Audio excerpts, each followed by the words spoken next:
Subscribe कीजिए हमारे channel exam मंथन 24/7 को और बेल आइकन दबाना ना भूलें, जिससे आपको हमारी सभी वीडियोस की नोटिफिकेशन मिलती रहे। नमस्कार साथियों, मैं संदीप आप सभी का एग्जाम मंथन 24/7 यूट्यूब चैनल पर स्वागत करता हूं। तो जैसा आप अपनी स्क्रीन पर देख पा रहे हैं, जो आज का हमारा टॉपिक है वो है ओशियंस, यानी विश्व के महासागरों के बारे में आज पढ़ेंगे। जैसे कि महासागरों में सबसे गहरा स्थान कौन सा है, इनकी प्रॉपर्टीज़ क्या हैं, सबसे बड़ा महासागर कौन सा है और कौन कौन से महासागरों में ज्वालामुखी पाए जाते हैं, किन में रिज यानी कटक पाई जाती हैं, गल्फ क्या है, बे क्या है, इन सब के बारे में हम आज डिटेल से पढ़ेंगे। तो आपका काम है सिर्फ वीडियो को देखना और ध्यान से देखें इस वीडियो को। आपको इस वीडियो के बाद ओशियन से रिलेटेड कोई भी डाउट नहीं रहेगा, तो आप इस वीडियो को ध्यान से देखें। और क्योंकि इस वीडियो के बाद में लाइव आकर मैं इस वीडियो से रिलेटेड सारे क्वेश्चंस लगवाऊंगा, जिसमें आप पार्टिसिपेट कर सकते हैं और वहां पर आंसर्स भी बता सकते हैं, जिससे आपका रिवीजन बहुत अच्छा होगा और आपको इस टॉपिक से रिलेटेड सारे क्वेश्चंस आसानी से कर सकते हो।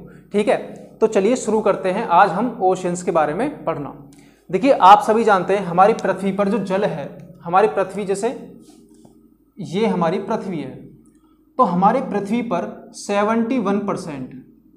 71% जो है वो है जल, यानी वाटर कितना है 71%, और बाकी बचा हुआ 29% पर क्या है, लैंड एरियाज यानी स्थल मंडल। ठीक है, ये चीज आप सभी जानते होंगे।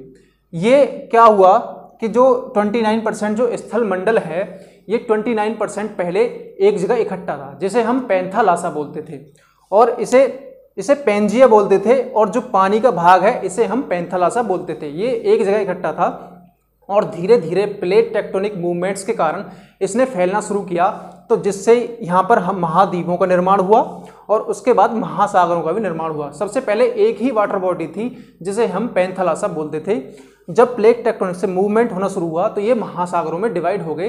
इसके बारे में मैं डिटेल से, जो प्लेट मूवमेंट है इसके बारे में मैं एक वीडियो अलग से लेकर आऊंगा, जिसके बारे में आपको बताऊंगा कि प्लेट टेक्टोनिक थ्योरी क्या है और कैसे इन महासागरों का निर्माण हुआ और कैसे इन महाद्वीपों का भी निर्माण हुआ। लेकिन आप फिलहाल इस तरह समझ लीजिए, जब मूवमेंट करना शुरू हुआ, इनके नीचे प्लेट पाई जाती है, इन महाद्वीपों और महासागरों के नीचे प्लेट्स पाई जाती हैं जो मूवमेंट करती हैं, जिनके मूवमेंट से इन महाद्वीपों और महासागरों का निर्माण हुआ है।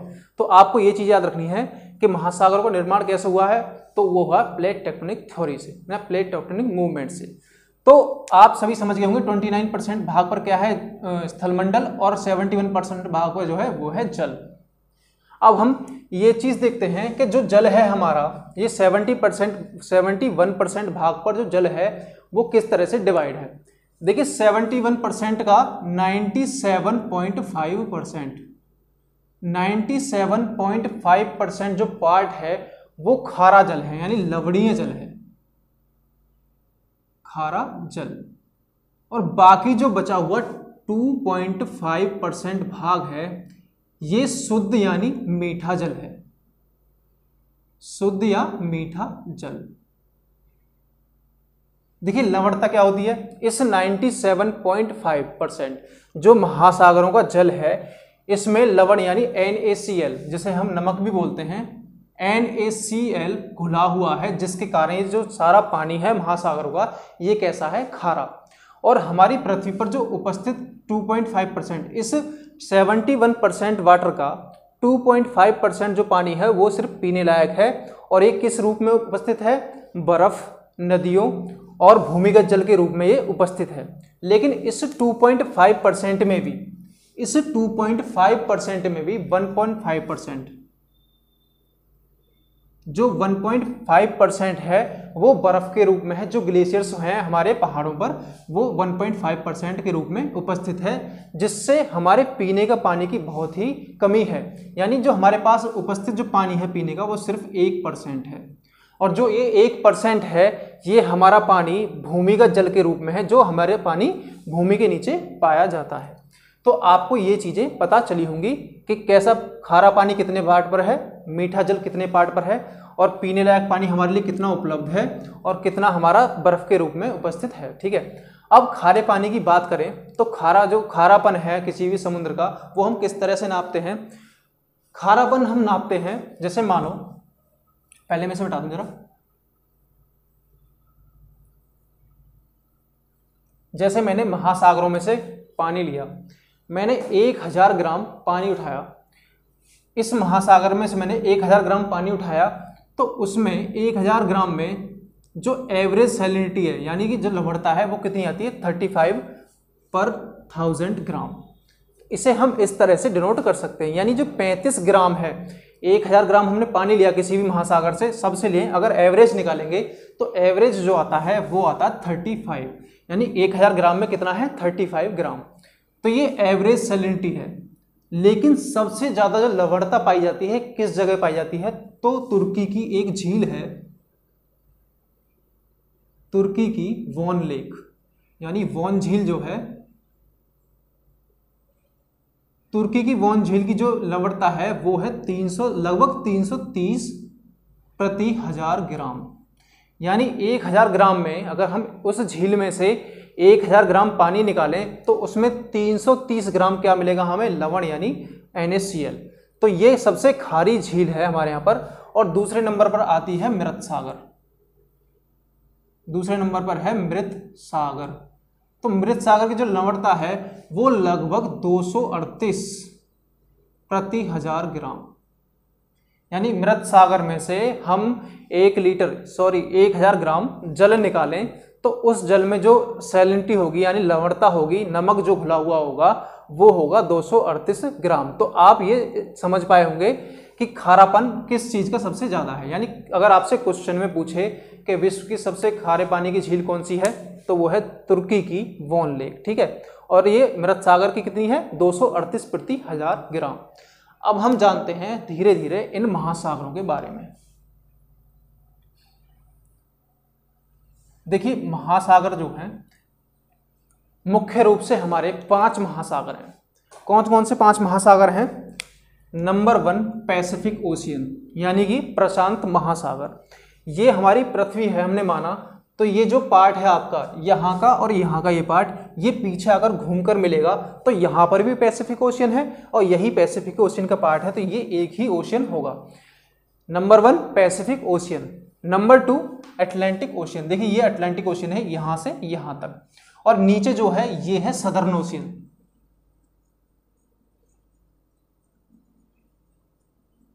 सदर्न ओशियन को हम बोलते हैं दक्षिणी महासागर। Number 3 southern ocean, number 4 Indian ocean, number 5 Arctic ocean. लेकिन आपने कहीं कहीं सुना होगा कि 7 महासागर भी हैं, लेकिन 7 महासागर एक्चुअल में है नहीं, वास्तव में तो आपके 5 ही महासागर हैं। हम 7 किस तरह से कह सकते हैं, जैसे आपके पास ये अटलांटिक ओशियन है, तो इस अटलांटिक ओशियन को हमने 2 पार्ट्स में डिवाइड कर लिया।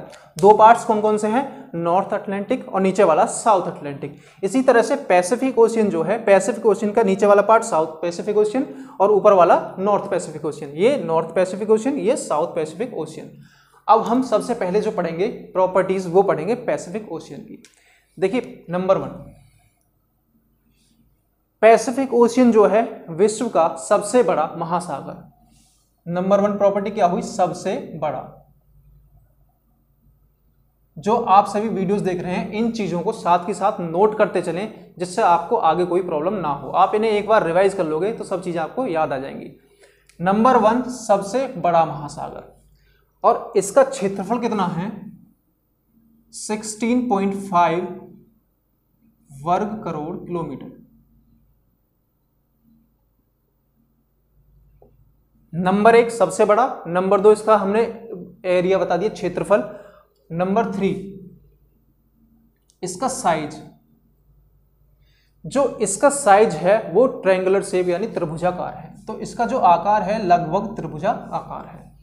तो इस तरह से इसकी कुछ 3 प्रॉपर्टी तो ये हो गई। नंबर 4 इसमें सबसे गहरी गर्त पाई जाती है। गर्त यानी सबसे गहरा स्थान जो है समुद्र का, इस महासागर का सबसे गहरा स्थान है, उसका नाम है मेरियाना ट्रेंच, मेरियाना गर्त।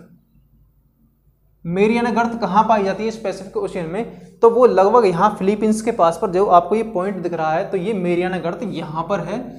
इस मेरियाना गर्त की जो गहराई है वो है लगभग 11.3 किलोमीटर, और आपको मीटर में याद रखनी हो तो ये आपकी है 11022 मीटर। तो आप इस तरह से किलोमीटर में भी याद रख सकते हैं 11.3 और 11022 मीटर। ये हो गई इसकी ट्रेंच। देखिए एक्चुअल में ट्रेंच होती क्या है मैं आपको वो भी समझा दूं। बहुत से स्टूडेंट ऐसे होंगे, देखिए 4 पॉइंट है, आप इन्हें स्क्रीनशॉट लेना चाहें तो स्क्रीनशॉट ले सकते हैं और आप इन्हें नोट करना चाहें नोट कर सकते हैं। मैं इसे मिटा रहा हूं, ठीक है, वीडियो पॉज करके आप इनका स्क्रीनशॉट ले लें। स्क्रीनशॉट लेना मैं अलग हट जाता हूं। अब देखिए ट्रेंच क्या है, मैं आपको ट्रेंच के बारे में बताता हूं। देखिए ये हमारा स्थल मंडल है, ये जमीन है हमारी, कुछ महासागर ऐसे इस तरह से, ये इस तरह से जाकर ये यहां महासागरों का पानी यहां भरा हुआ है। तो ये जो सबसे गहरा स्थान है इसे ही हम ट्रेंच बोलते हैं। तो ये क्या कहलाती है, गर्त, और इंग्लिश में बोले तो ट्रेंच। तो आपको ट्रेंच समझ में आएगी, किसी भी महासागर में ट्रेंच क्या होती है। तो पैसिफिक ओशियन की सबसे गहरी जो ट्रेंच है वो है मेरियाना ट्रेंच। और एक चीज, इस पैसिफिक ओशियन में ज्वालामुखी की एक वलय यानी रिंग पाई जाती है। ज्वालामुखी की एक रिंग, यहां पर ज्वालामुखी की एक रिंग पाई जाती है। तो वो क्यों पाई जाती है इसको मैं आपको प्लेट टेक्टोनिक में बताऊंगा विद प्रूफ कि ये क्यों पाई जाती है। ठीक, फिलहाल आप ये समझ लीजिए यहां पर एक ज्वालामुखी की एक रिंग पाई जाती है। क्यों पाई जाती है, क्योंकि यहां प्लेट मूवमेंट जो हो रहा है वो एक तरफ हो रहा है, यानी कन्वर्ज हो रही है। तो यहां पर ज्वालामुखी का निर्माण होता है। वो कन्वर्ज होकर ज्वालामुखी का निर्माण किस तरह से करती है मैं आपको प्लेट टेक्टोनिक थ्योरी में बताऊंगा। ठीक है, तो आप फिलहाल इतना याद रखिए, यहां पर ज्वालामुखी की एक वलय पाई जाती है। तो प्रशांत महासागर में सबसे ज्यादा ज्वालामुखी पाए जाते हैं। सबसे नंबर 1 टॉपिक एक पॉइंट ये निकल कर आया। देखिए इस पैसिफिक ओशियन की सारी चीजें मैंने आपको बता दी। अब नंबर 2 पर जो हम लेते हैं वो लेते हैं अटलांटिक ओशियन, जिसे हमने 2 पार्ट्स में डिवाइड किया है, नॉर्थ अटलांटिक ओशियन और साउथ अटलांटिक ओशियन। सबसे पहले दूसरा सबसे बड़ा महासागर है,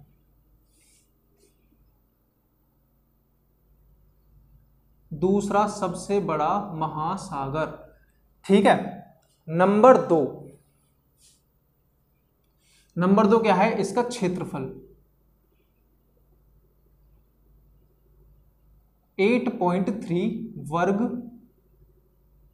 करोड़ किलोमीटर। दूसरा सबसे बड़ा महासागर, नंबर 2 सेकंड पे क्षेत्रफल 8.3 वर्ग crore kilometre. Number 3 shape,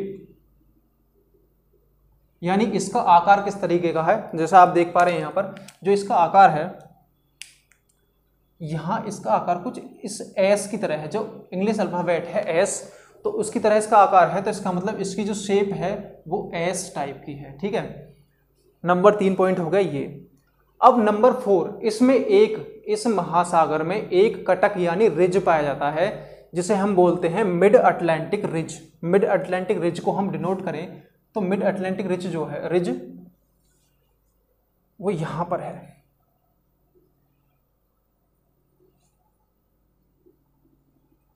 ridge क्या है, कटक क्या है, आपको ये चीज भी पता होना चाहिए। देखिए रिज क्या है, जब प्लेट्स मूवमेंट करती हैं, महासागरों की प्लेट मूवमेंट करती हैं, तो ये जो प्लेट है आपकी, ये प्लेट आपकी डाइवर्जेंट फॉर्म में जा रही है, यानी डाइवर्ज कर रही है। ये प्लेट आपस में इस तरह जा रही है। तो इन प्लेटों के नीचे जो लावा है वो लावा बाहर निकल कर आता है और वो यहाँ पर जम जाता है एक प्रकार से, मतलब एक पहाड़ी का निर्माण करता है। तो सीधी सीधी भाषा में अगर आप समझें इस चीज को, तो जो रिज होती है वो महासागरों में एक पहाड़ी होती है। रिज क्या होती है, महासागरों में एक पहाड़ी। जैसे आप स्थल मंडल पर देखें हिमालय पर्वत है, तो इसी तरह से जो रिज होगी वो महासागरों में एक पहाड़ी होगी। तो उसे हम क्या कहते हैं, रिज या कटक। इसका निर्माण किस तरह से हुआ है, प्लेटों के मूवमेंट करने के कारण जो नीचे से लावा निकलकर आता है और वो ठंडा होकर जम जाता है, उसी से इस कटक का निर्माण हुआ है। और ये कटक यहां से लेकर लगभग यहां तक है। और देखी जाए, एक तरीके से देखा जाए तो पूरी पृथ्वी पर सबसे बड़ी जो पर्वत श्रृंखला है, देखिए जमीन पर स्थल मंडल पर सबसे बड़ी पर्वत श्रृंखला आपकी एंडीज पर्वत श्रेणी है, जो कि यहाँ पर साउथ अमेरिका में है। लेकिन अगर एक तरीके से देखा जाए पूरी पृथ्वी पर सबसे बड़ी पर्वत श्रृंखला जो है वो है मिड अटलांटिक रिज, यानी मध्य अटलांटिक कटक। जैसा आप देख पा रहे हैं, ये तो एंडीज जो पर्वत श्रेणी है वो तो यहाँ तक है, लेकिन मिड अटलांटिक रिज यहाँ तक है। ठीक है, तो आपको ये चीज याद रखनी है। नंबर 4, इसकी जो है यहाँ पर कुछ द्वीप पाए जाते हैं, गर्त देखते हैं पहले। सबसे गहरा स्थान, सबसे गहरा स्थान, देखिए सबसे गहरा स्थान है इसका, जो गर्त पाई जाती है इसमें सबसे गहरी, उसका नाम है प्यूर्टो रिको, वो लगभग यहाँ पाई जाती है।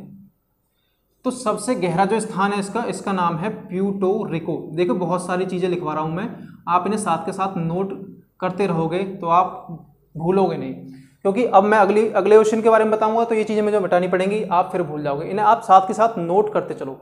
तो सबसे गहरी जो गर्त है, सबसे गहरा स्थान कौन सा है इसका? प्यूर्टो रिको, जो कि यहाँ पर है। अब ये तो हो गई नंबर 4। अब एक नंबर 5 एक चीज़ देखते हैं। आप सागरों के बारे में जानते होंगे। सागर किन्हें कहते हैं? सागर एक ऐसी जल राशि है जो दो तरफ से स्थल से घिरा हो। जैसा आप यहाँ देख पा रहे हैं, ये भूमध्य सागर है और ये काला सागर है। दो तरफ से जल से घिरा हो और एक बड़े महासागर से जुड़ा हुआ हो। जैसा आप यहाँ देख पा रहे हैं, ये दो तरफ से घिरा हुआ है जल से और ये इस महासागर से जुड़ा हुआ है। जैसे ये बाल्टिक सागर है, ये बाल्टिक सागर भी दो तरफ से घिरा हुआ है और यहाँ पर इस जल से आकर जुड़ा हुआ है। इसी तरह से जैसे हमारा अरब सागर है, ये दो तरफ से घिरा हुआ है स्थल से और नीचे हिंद महासागर में जुड़ा हुआ है। तो ये महासागरों से जुड़े हुए होंगे और ये दो तरफ से स्थल से घिरे हुए होंगे। लेकिन एक सागर है जिसका नाम है सरगैसो सागर। सारगैसो सागर। सरगैसो सागर कहां पाया जाता है? सरगैसो सागर लगभग यहां पर है। और ये सरगैसो सागर ऐसा है जिसकी बाउंड्री जो है कोई भी स्थल नहीं है, यानी कोई भी जमीन इसकी बाउंड्री नहीं बनाती। यानी यहाँ पर जो है वो जलधाराएं बहती हैं, जो जलधाराएं यहाँ बहती हैं वो इसके बीच में जो सागर बनेगा उसे सरगैसो सागर कहेंगे। और मैं इस सरगैसो सागर का फॉर्मेशन बहुत अच्छे तरीके से आपको महासागरीय जलधाराओं वाली वीडियो में बताऊंगा कि इस सरगैसो सागर का निर्माण किस तरह से इन महासागरीय जलधाराओं ने किया है। फिलहाल आप एक चीज़ याद रखें, जो आपका सरगैसो सागर है वो कहाँ पाया जाता है? वो नॉर्थ अटलांटिक ओशन में पाया जाता है। और ये एकमात्र ऐसा सागर है जिसकी कोई भी बाउंड्री एक स्थल नहीं बनाता, जो कि जल की इसकी बाउंड्री जो है वो किससे बनती है? एक जल से ही बनती है। यहाँ पर जितनी जलधाराएं इसकी बाउंड्री बनाती हैं। तो ये हो गया एक सरगैसो सागर। देखिए इसके कुछ सागर हैं, अटलांटिक ओशन के कुछ सागर हैं जिन्हें हम देखते हैं। देखिए कौन सागर है? एक है भूमध्य सागर, इसका नाम क्या है? भूमध्य सागर। इसका एक और सागर है अटलांटिक ओशन का, ये है ब्लैक सी, यानी काला सागर। काला सागर और भूमध्य सागर ये दोनों आपस में जिस जल संधि से जुड़े हुए हैं उसका नाम है बोपोरस जल संधि। देखिए मैं इसे मिटाता हूं, थोड़ा सा जगह कम है। जो ये दोनों सागर ब्लैक सी एंड भूमध्य सागर जो है, ये दोनों जो जुड़े हुए हैं इस संधि से, उस संधि का नाम है बोपोरस जल संधि। तो ये चीज आपको याद रखनी है। और आप यहां देख पा रहे हैं ये कौन सा सागर है? ये है लाल सागर। लाल सागर का रंग लाल क्यों है? यहाँ पर एक लाइकेन पाई जाती है जिसकी वजह से इसका रंग जो है लाल है। जैसा आपने पानी में देखा होगा काई जम जाती है, काई जो होती है वो ग्रीन कलर की होती है, जिसकी वजह से हम पानी को देखते हैं तो हमें पानी एक ग्रीन कलर का दिखाई देता है। लेकिन उसी तरह से जो इसमें काई यानी लाइकेन जमती हैं वो लाइकेन रेड कलर की होती हैं, जिस वजह से इस सागर का नाम जो पड़ा है वो लाल सागर पड़ा है और इसका कलर हमें लाल कलर दिखाई देता है। अब एक चीज, ये भूमध्य सागर है और ये लाल सागर है। तो पहले जो था, पहले भूमध्य सागर इस लाल सागर से अलग था, लेकिन सन 1969 में यानी 1969 में यहाँ पर एक नहर का निर्माण किया गया जिसका नाम है स्वेज नहर, जो आप सभी जानते हैं विश्व की सबसे बड़ी नहर है। उस स्वेज नहर के द्वारा, जो स्वेज नहर है वो कहाँ पर है? यहाँ पर है। इस स्वेज नहर के द्वारा इस लाल सागर और भूमध्य सागर को जोड़ा गया, जिसका फायदा क्या हुआ? ये व्यापार के लिए बहुत ही लाभदायक रहा। जैसे यहाँ से यूरोप से कोई भी व्यापार हम करते थे तो घूमकर आना पड़ता था, अब फिलहाल क्या होता है, इस यूरोप से यहाँ अगर हम एशिया में व्यापार करना हो तो यहाँ व्यापार करने के लिए आप इस सुएज नहर के द्वारा इस लाल सागर से होते हुए आप एशिया में आ सकते हैं, जिससे आपका बहुत ही सफ़र बचेगा, बहुत टाइम बचेगा। यहाँ बहुत टाइम कंज्यूम होता था, तो इस वजह से इस सुएज नहर का निर्माण किया गया, जिससे भूमध्य सागर और लाल सागर को जोड़ा गया। तो आपसे पेपर में एक क्वेश्चन पूछ सकता है, जो सुएज नहर है वो किन दो सागरों को जोड़ती है, तो आपका आंसर होगा लाल सागर और भूमध्य सागर। देखिए, आप जितनी भी चीज़ें आप मैप से पढ़ोगे बहुत इजीली समझ सकते हो और आप पेपर में उसे भूलोगे नहीं। तो आप ज़्यादा से ज़्यादा चीज़ें जो सीखोगे वो मैप से सीखने की कोशिश करो, जो आप आसानी से इन चीज़ों को कर सको। तो उम्मीद करता हूँ ये चीज़ जो मैंने सागरों वाली बताई आपके समझ में आई होगी। ये कौन सा है? बाल्टिक सागर। ये बाल्टिक सागर है, ये भूमध्य सागर है, ये ब्लैक सी है यानी काला सागर है, ये लाल सागर है। आप मैप उठा लीजिए। देखिए, मैं आप कहूँगा एक एटलस ले लें, आप ऑक्सफोर्ड का एटलस ले लें, उसमें बहुत अच्छी तरीके से समझाया हुआ है। तो उस एटलस में आप इन चीज़ों को देखें जो आपके माइंड में फिक्स हो जाए। तो ये भूमध्य सागर, काला सागर, लाल सागर और बाल्टिक सागर, और ये नॉर्थ अटलांटिक सी ओशियन, ये साउथ अटलांटिक ओशियन। ठीक है, अब ये तो हो गया हमारा कंप्लीट। देखिए, इसमें एक चीज़ और है, यहाँ पर कुछ द्वीप समूह पाए जाते हैं, यानी कुछ द्वीप पाए जाते हैं। द्वीप आप सभी जानते हैं। द्वीप क्या है? द्वीप एक ऐसा स्थल है जो चारों तरफ से पानी से घिरा हुआ होता है। यानी यहाँ पर ये एक पॉइंट मैंने देखा, जमीन है, ये जमीन इस तरह से निकली हुई है कि जो ये यहाँ पर चारों तरफ इसके पानी है और ये स्थल है, तो इसे ही हम द्वीप कहेंगे। तो यहाँ पर एक द्वीप समूह पाया जाता है, बहुत सारे द्वीप पाए जाते हैं, जिन द्वीप समूहों को मिलने से एक देश बनता है जिसका नाम है वेस्ट इंडीज, जिसको आपने नाम सुना भी होगा, वेस्ट इंडीज। यहाँ कैरिबियन द्वीप समूह है, उससे मिलकर क्या बनता है? West Indies. और देखिए, सबसे बड़ा द्वीप, विश्व का सबसे बड़ा द्वीप भी जो है, यानी आइलैंड जो है, वो यहाँ पर स्थित है, इसका नाम है ग्रीनलैंड। ठीक है, तो जो विश्व का सबसे बड़ा द्वीप जो है वो ग्रीनलैंड है। और ग्रीनलैंड किस ओशियन में स्थित है? आप जैसा मैंने बताया, आप समझ पा रहे होंगे, ये कौन सा ओशियन है? Atlantic ocean. तो ये ग्रीनलैंड किस ओशियन में है? अटलांटिक ओशियन में। और इस ओशियन के फर्दर आगे दो पार्ट करें तो नॉर्थ अटलांटिक ओशियन में। ठीक है, सबसे बड़ा द्वीप ग्रीनलैंड, नॉर्थ अटलांटिक ओशियन में। ये हो गया हमारा अटलांटिक ओशियन। और सबसे बड़ी बात, नंबर 1 जो हमने पढ़ी थी पैसिफिक ओशियन में, वहां पर ज्वालामुखी ज्यादा पाए जाते थे। इस ओशियन में, इस अटलांटिक ओशियन में कटक ज्यादा पाए जाते हैं, यानी कि रिज ज्यादा पाई जाती हैं, उसमें ज्वालामुखी, यहाँ कटक। ठीक है, अब नंबर 3 आपकी बारी आती है इंडियन ओशियन की। इंडियन ओशियन, इसके बारे में हम चीजें देखते हैं।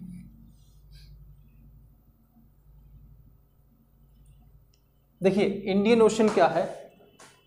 इसका क्षेत्रफल जो है 7.3 वर्ग करोड़ किलोमीटर। नंबर 1 इसका एरिया आपको पता होना चाहिए, 7.3 वर्ग करोड़ किलोमीटर। इसकी शेप, इसकी जो शेप है वो शेप है इसकी एम टाइप। जैसा आप यहां देख पा रहे हैं, इसकी जो शेप है वो लगभग कुछ एम तरीके की है। यहां दिख रहा है आपको, इसकी शेप एम टाइप। नंबर 3 इसका सबसे गहरा स्थान,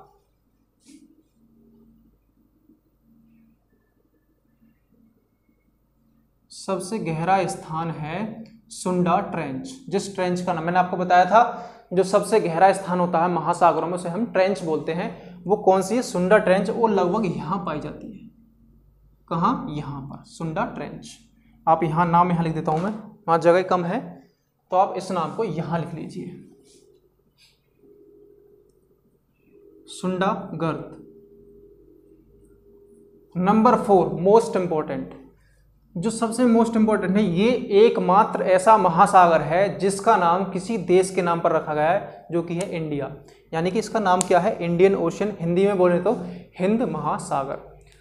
नंबर 5 इस महासागर में गर्त कम पाई जाती हैं, यानी कि जो गहरे स्थान, जैसे मैंने बताया था, मोरियाना ट्रेंच है, यहाँ सुंडा ट्रेंच है, लेकिन इसमें जो गर्त हैं वो कम पाई जाती हैं। तो आप इस तरह से कह सकते हैं, इसके 4 पॉइंट, क्षेत्रफल, इसका शेप, इसका सबसे गहरा स्थान, और एकमात्र ऐसा महासागर जिसका नाम किसी देश के नाम पर रखा गया है, और ट्रेंच इसमें सबसे कम पाई जाती हैं। सब महासागरों में से सबसे कम ट्रेंच इसी में पाई जाती हैं। देखिए, अब आपको एक चीज़ और बता दूं मैं, गल्फ और बे में अंतर। गल्फ क्या है?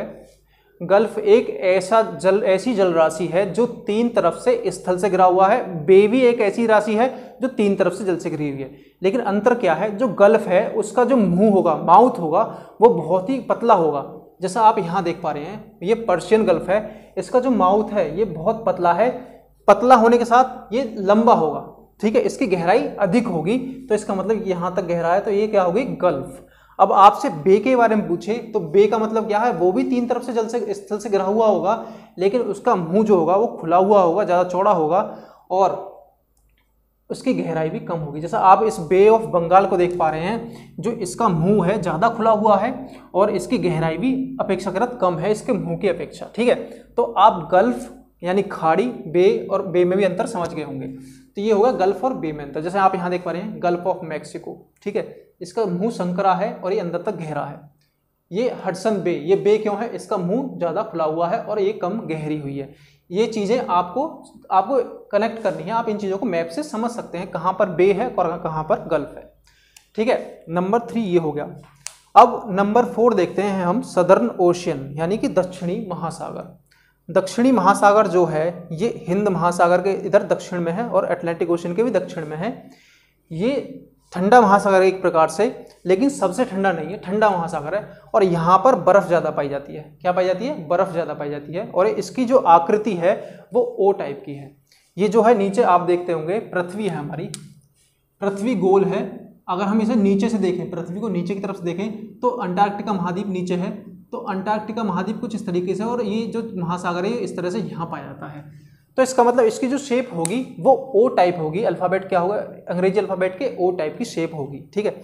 और इसके नीचे कौन सा महाद्वीप पाया जाता है, अंटार्कटिका महाद्वीप। देखिए 7 महाद्वीप होते हैं, Asia, Europe, Australia, Antarctica, Africa, south America और नॉर्थ अमेरिका, ये 7 महाद्वीप हैं और 5 जो महासागर है मैं उनके बारे में आपको आज पढ़ा ही रहा हूँ, ठीक है।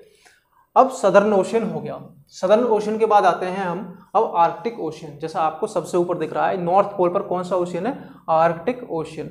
आर्कटिक ओशियन विश्व का सबसे छोटा महासागर। आर्कटिक ओशियन विश्व का सबसे छोटा महासागर।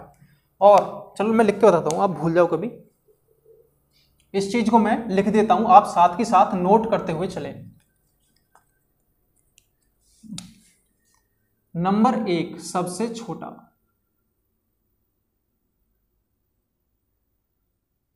नंबर 2 सबसे कम गहरा,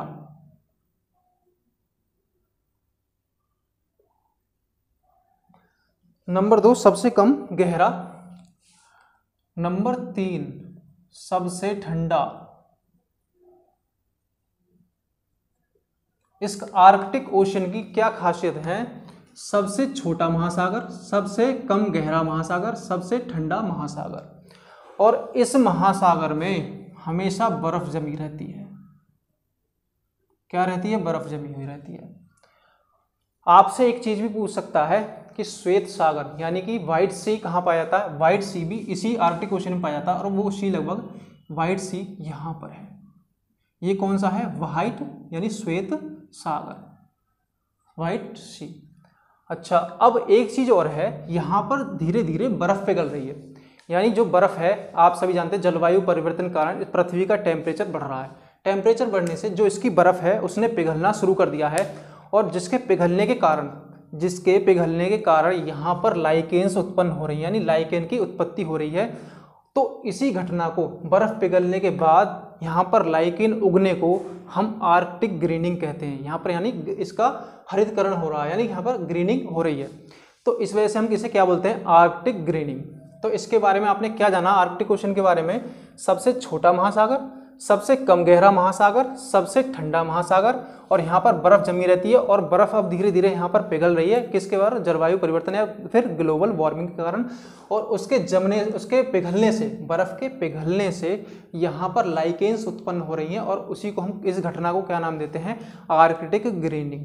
तो आपको ये चीज़ें याद रखनी है। देखिए मैं थोड़ा सा हल्का सा रिवाइज कर देता हूँ जिससे आपको जल्दी से एक बार और रिवीजन अच्छा सा हो जाए।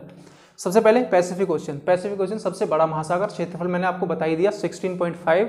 सबसे गहरा स्थान मोरियाना गर्त, ज्वालामुखी की एक वलय पाई जाती है, most important. Number 2 Atlantic ocean, 2 parts में, नॉर्थ अटलांटिक, साउथ अटलांटिक। सबसे बड़ा द्वीप इसी में पाया जाता है। यहाँ पर कैरिबियन द्वीप समूह पाया जाता है, सरगेसु सागर इसी में पाया जाता है, और इसमें ही सबसे बड़ी कटक, विश्व की सबसे बड़ी कटक यानी रिज, जो समुद्र के अंदर स्थित पहाड़ियाँ होती हैं उन्हें हम क्या बोलते हैं, रिज या कटक। सबसे बड़ी कटक कहाँ पाई जाती है, नॉर्थ और साउथ दोनों अटलांटिक ओशियंस में पाई जाती है। नंबर 2। नंबर 3 हमने पढ़ाया था सदर्न ओशियन, ठंडा महासागर। ये भी ठंडा है लेकिन इसके मुकाबले कम ठंडा। सबसे ठंडा कौन सा, आर्कटिक ओशियन, यहाँ बर्फ जमी रहती है, इसकी शेप ओ शेप।